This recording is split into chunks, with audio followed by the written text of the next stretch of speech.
മുഖ്യമന്ത്രി മോഹൻലാൽ അഭിമുഖം. ചിലവ് 10,12,100 രൂപ. വിവരാവകാശ മറുപടി. എൻ്റെ പൊന്നോ, ഒരു അഭിമുഖത്തിന് ഇത്രയും പൈസയോ?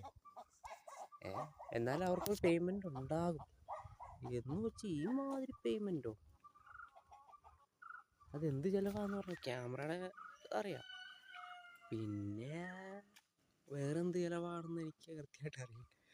പിന്നെ അവർക്ക് ഒരാൾ ഇത്ര പേയ്മെൻ്റ് ഉണ്ടാകും. അത് കൂടിപ്പോയ ഒരു 3 ലക്ഷം മേടിക്കാം. ഒരു ഇൻ്റർവ്യൂവിനല്ല, വലിയ കഷ്ടപ്പാടൊന്നുമില്ല. വെറുതെ വന്ന് അവിടെ ഇരുന്ന് ചുമ്മാ ഒന്ന് പരസ്പരം കാര്യം സംസാരിക്കാമെന്നല്ലേ എന്ന് വെച്ച് ഇത്രയും ചിലവുണ്ടായിരുന്നെങ്കിൽ അത് ദാരിദ്ര്യം മുക്തമാക്കിയ ഒരു സർക്കാരാണെന്ന് അവകാശപ്പെടുന്നുണ്ട്.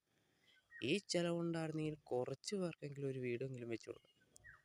ഒരു 2 ലക്ഷം ബഡ്ജറ്റിന് വെച്ചൊരു വീട് വെച്ച് കൊടുക്കാൻ നോക്കിയപ്പോൾ എത്ര കുടുംബങ്ങൾക്ക് കിട്ടും? 2 ലക്ഷമാണ് മിനിമം. ഒരു അത്യാവശ്യം ഒരു അടച്ചുറപ്പുള്ളൊരു വീട് പണിയാൻ, വലിയ ബംഗ്ലാവ് പണിയാൻ ഉദ്ദേശിക്കില്ല.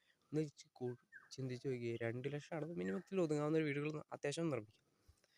ഒന്ന് ആലോചിച്ച് 5 വീടെങ്കിലും മിനിമം നിർമ്മിക്കും ഈ ചിലവുണ്ടെങ്കിൽ തന്നെ. എന്തിനാണ് ഇങ്ങനെയൊക്കെ ഇത്രയും കാശുകളൊക്കെ മേടിക്കുന്ന നടന്മാരെയും അദ്ദേഹത്തോട് വെറുപ്പോ വിരോധമോ ഉണ്ടായിട്ടല്ല. അത്ര ക്യാഷുകൾ ഇപ്പോഴും ഇഷ്ടംമാതിരി നല്ല കോടികൾ പ്രതിഫലം മേടിക്കുന്ന നായകനെയും ഒരു മുഖ്യമന്ത്രിക്ക് പണമുണ്ട്, അത്യാവശ്യം അറിയാലോ. ഇത്ര സാമ്പത്തികമൊക്കെ ഉണ്ടാകും. ഇവരെയൊക്കെ വിളിച്ചിരുത്തി ഇത്രയും ചിലവാക്കുന്നത്, ആ ചിലവ് ഏതെങ്കിലും പാവപ്പെട്ടവർക്ക് കൊടുത്തുകൂടെ? പറഞ്ഞല്ലോ, 2 ലക്ഷം വെച്ചിട്ട് അടച്ചുറപ്പുള്ളൊരു വീട് പണിയാം. എത്ര പേര് വീട്, ഒരു 5 പേർക്കെങ്കിലും വീട് പണി കൊടുക്കാൻ പാടില്ലേ?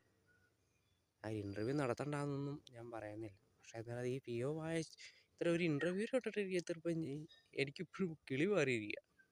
കാരണം പറഞ്ഞാൽ 10 ലക്ഷത്തിൻ്റെ എൻ്റെ ഉണ്ടായിരുന്നിട്ട് ഈ ഒരു ഇൻ്റർവ്യൂ നടത്തിയെന്ന് ഇപ്പോഴും ഒരു കിളി പോയി പോലെ ഇരിക്കുക.